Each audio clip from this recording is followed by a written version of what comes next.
Hey everybody, me again, talking about creepy books, horror books. This is my Tomes of Terror show. So let's get into it. So this book was another recommendation that kept coming up on my Goodreads, kept coming up on like various channels I was watching. And this is also a New York Times notable book. I believe the hardback came out in 2012 and then the paperback came out in 2013. But I am just now getting around to reading it and I'm just now getting around to hearing about this guy. I will definitely be reading more of his stuff, I'm saying right now. This is called The Devil in Silver by Victor LaValle. Now, from what I can determine, Victor LaValle is a writing professor at Columbia, and he has also written several novels. I believe his wife is also a novelist and is also a teacher at Columbia. They both teach writing as far as I know. Also, I think they have a son named Geronimo, which I just thought that was very funny, so I thought I would mention it. So this book, as I said, is the first one of his that I read. Now, it is marketed as a horror thriller, which I guess it sort of is, but this is kind of another one that is sort of genreless, I want to say. Now, if you just want like a very rough approximation of like what the tone of this book is like, or kind of what this book is like, here's kind of the elevator pitch. Okay, imagine One Flew Over the Cuckoo's Nest meets Bubba Hotep, okay? And then you kind of get the gist of like where this is coming from. Also got a little bit of a, maybe a Christopher Moore kind of vibe, although not as zany. A little bit of a Chuck Palahniuk, or however you pronounce his last name. A little bit of that kind of vibe too. It's almost like, it's like a dark comedy, sort of. It's like a satire, like a social commentary, but it's also like really funny. And then it also has like a lot of horror elements, like a monster type of story. And toward the end, particularly, it gets like pretty gory. So, but it's a really, really interesting, like a really interesting character piece. It's just like a really, really good book. And I just like enjoyed the hell out of this book. It took me a while because I started reading it and then like I had a whole bunch of other projects. Usually I don't like to like leave that big a gap, but I definitely like picked it back up and then just like read the whole like second half of the book, maybe even more than half. Like I read the whole second half of the book like in a day or something like that, just because I was like so into it and like so invested and wanted to see where it was going and what was going to happen. So basically the setup is this. There is a guy named, it's not his real name, but he's called Pepper. Do they even say what his real name is? I think his real name's Peter, but they only mention it a couple of times. So Pepper is kind of this kind of working class white dude. He's like, he works for a moving company and he has like some anger issues. He's basically a good dude, but he's just like real hot-headed and he has like a tendency to kind of like go off and beat the crap out of people, like when maybe he shouldn't. So at the beginning of the book, I guess this woman that he had sort of been dating or wanted to date or something like that was having problems with her ex-boyfriend. So Pepper gets it into his head that he's going to help her out by like beating the crap out of the ex-boyfriend at like a bar, I think it was. And then like some other dudes come and then he beats them up too. But these other dudes, it turns out, unfortunately for him, are undercover cops. So what ends up happening to poor Pepper is that he gets taken to the police station, but it's the middle of the night, it's some hour or something. And this is set in New York, like right in and around Queens, New York. So I guess there's some, I don't know if this is a real law or not. It wouldn't shock me if it was. But I guess the cops kind of have this workaround where, look, we arrested him like right before we were going off shift. It's like, we don't want to do the paperwork. We don't want to deal with it. So let's take him to this place called New Hyde, which is like a mental hospital, and then we can just like put him there. They put him there for observation for 72 hours. He'll be out of our hair. We don't have to worry about it. So that's basically what they do.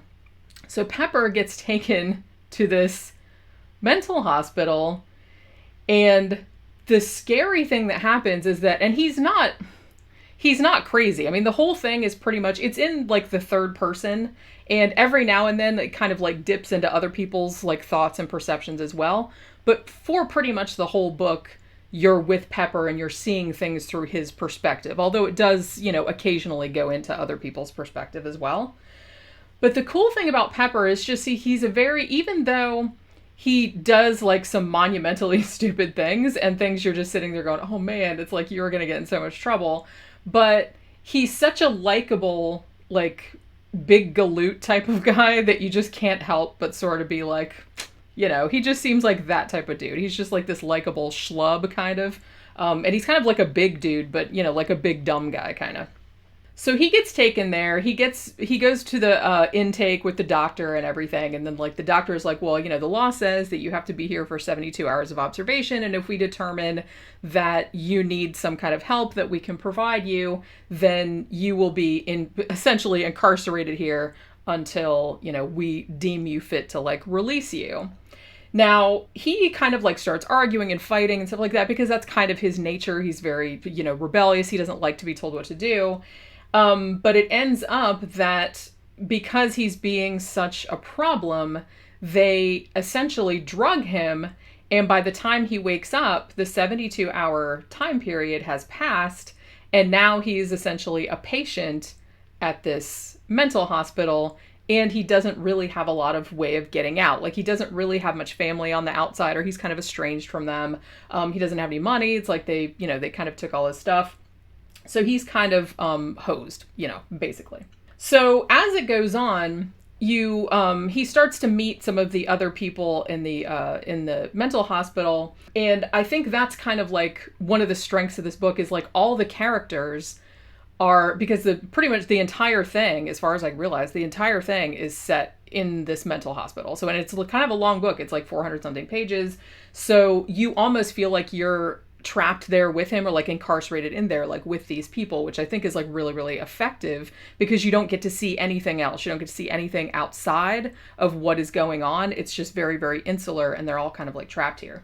But one of the big strengths of this novel is the characters, like the way that they're drawn and the way he interacts with them, the way he slowly, I mean, because at first he feels like I'm an outsider, I don't belong here, like what are all these crazy people, you know, that kind of thing, like probably like most people would react. But the thing is, it's like as he gets to know them, he's like, well, maybe, you know, they're not, I mean, some of them do have like problems and stuff, and some of them probably should be in a mental hospital, but they are still like really very humanized. They're all very sympathetic. So it's not kind of a case where, you know, some of the characters are kind of like, oh, that's the crazy one or anything like that. So while all this is going on, like he kind of befriends like this old woman that lives there, and she's been there for like years and years and years. Her name is Dory. And she's kind of like the friendly one that comes and greets everybody and gives them a tour. Now, while she's giving them a tour, she says that at the end of this one hallway is this silver door, and no one is allowed to go close to it. Like none of the patients are allowed to go even down that hall, or like all the guards and nurses and stuff like that will flip out and will like come and get you. And as it goes on, and like now, like I said, I think that the description of this book says what it is that's going on in there. But if you don't want to know anything about this book, then probably don't watch this review, because as I said before, I'm not going to spoil anything. I'm not going to spoil the end. I'm not going to spoil any big plot points or anything like that. But I am going to like talk about what happens, like the plot of the book a little bit. And if you don't want to know anything about that, then just turn off and go read the book and then come back. So it turns out that behind this silver door is the devil. I mean, not the literal devil, but it's a dude, or it looks like an old man, except he has a huge bison head. Like not like a mask, but like an actual bison head. And so this guy is kind of like, he crawls around in the ceilings, and like he comes out into people's rooms at night, like through the, you know, acoustical tiles or whatever. And he comes down in there and like supposedly kills some of the patients. So everyone is terrified of him. And, Pepper starts calling him the devil, like when he sees him. And his other friend there, who's like a 19-year-old African-American girl, whose name is Lucci, that's short for Lucretia. And she calls him the devil as well. Like, you know, so they think that there's the literal devil living in there. And the weird thing about it is that it's kind of like left, I don't think it's left ambiguous, because everybody sees the devil, even the people that work there. But they have like a weird perception where they obviously see this patient, as they call him, but they don't like let on that anything is weird about him, even though he has a giant bison head. So you're kind of like, are the patients just seeing him like that? Or is the the people that work at the hospital, are they just like pretending that he doesn't look like that, or does he really look like that? So that's kind of a whole thing too. That's where I was getting the Bubba Hotep vibe, because this is very much, a bunch of people that are kind of like confined in this hospital and are basically having to like pull together to fight a monster who they perceive as like killing other patients. And so, like I said, as the story goes on and Pepper starts to kind of get over his initial thing, it's like, oh, all these crazy people, and he actually starts like forming friendships with some of the other people there, and they decide that some of them are just going to like pull together and they're going to like try and fight this monster, or try to figure out what's going on and why why the staff like seem to protect this monster, even though he seems to be like creeping into people's rooms and essentially killing them or making them disappear, because some people disappear and they don't know where they went. I mean, that's kind of all I want to say about it, because this goes off in like some really interesting directions. And I will say, like, I know a lot of the reviews that I've done, I've called them like literary horror, which I guess this is as well. This could very easily be a really entertaining literary novel about, or like a satirical black comedy type of novel about a mental hospital in the vein of One Flew Over the Cuckoo's Nest, even without like the monster element. But I think the monster element like adds something really interesting to it, because it kind of just has that, that added horror element, which I think brings a lot to, what he's trying to say with this book. Because I mean, obviously, and the book, it's cool because he's obviously making a statement about how shitty we treat people with mental problems.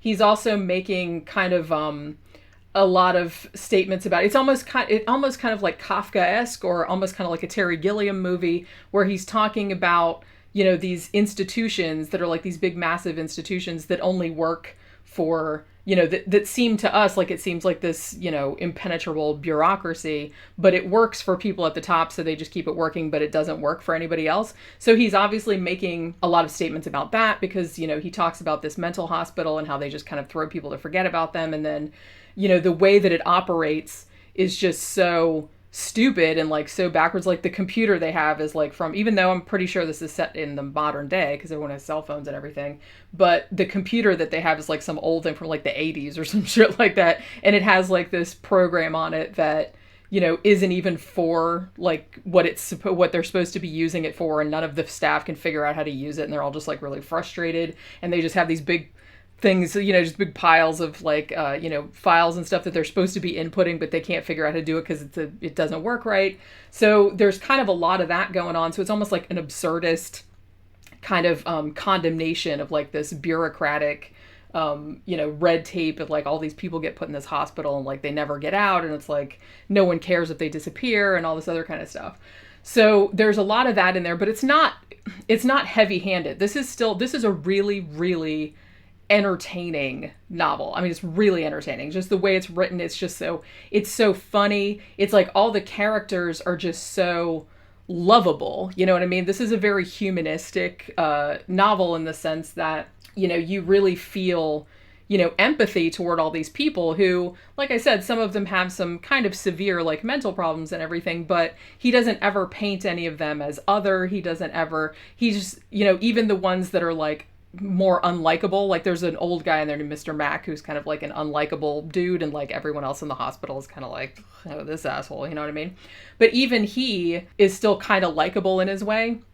So I really admire that he took so much time in like, painting these really flawed but really like complicated characters that you can really like root for, and it's just really, really well done. And I think that is really goes a long way toward what makes this novel like such a rich experience to read. And then just adding like the fun stuff of the monster on top of like trying to figure out like what this monster is and like if it's really there or what it really looks like. This is kind of ragtag group of mental patients that get together to like try and fight this monster that they think is the devil.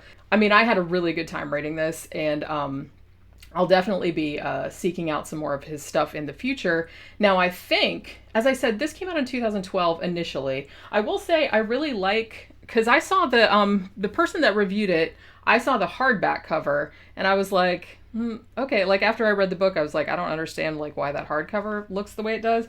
This cover is much more, because see, it has a bison head on it, so that's much more indicative of what the story is about. I also read too that he had written a novella, which might be ebook only. I'm not sure if it's print or not, which is almost kind of like, I can't remember the name of it, but it's almost like a prequel, from what I understand, of Lucci, one of the main characters in this, who's actually probably the second or third most important character to Pepper. And because she kind of like befriends him later on. She's not in it a lot at the beginning, but she gets like more important as the time goes on. So I think that he wrote a novella, like a companion piece to this book, that was almost kind of like, I think it's like her backstory or something that happened to her when she was a teenager, like, or a younger teenager, because she's still a teenager in this. So I'll definitely be reading that because I really, really liked her character a lot. And I think that'll like add a lot to the narrative of this. But yeah, definitely, if you like anything literary, if you like, I mean, if me saying One Flew Over the Cuckoo's Nest meets Bubba Hotep, if that like intrigued you, then you will probably really dig this. It's written in a really, I don't want to say breezy because that sounds like dismissive, but it's written in like a really readable way. It's like really funny. There's like lots of like author asides, but not in a not in a snarky wink wink kind of way. It's almost just kind of like part of the narrative, and it's just like the way it's written. And I just really, really liked the way it was written. It was like a really easy read, and the characterization is really good. It's like everybody in this is like so, just drawn really, in like a really complex way, and like all the characters are really, really likable, and you can really like get behind their goal and like what's going on. Even when they do something shitty, like you can understand why they did it. So it's just a really, really great book. And so definitely, even though it's not, I wouldn't call it like horror, you know what I mean? But it does definitely have horror elements. It's kind of almost more like a horror, like a black comedy type of thing. More, like I said, it's kind of more like Terry Gilliam-y movie or something like that. So if that sounds like something that you would like, then you will probably really, really like this, because I had a blast reading it. So definitely recommended. And that'll do it for this book review, and I'll see you on the next one. Bye.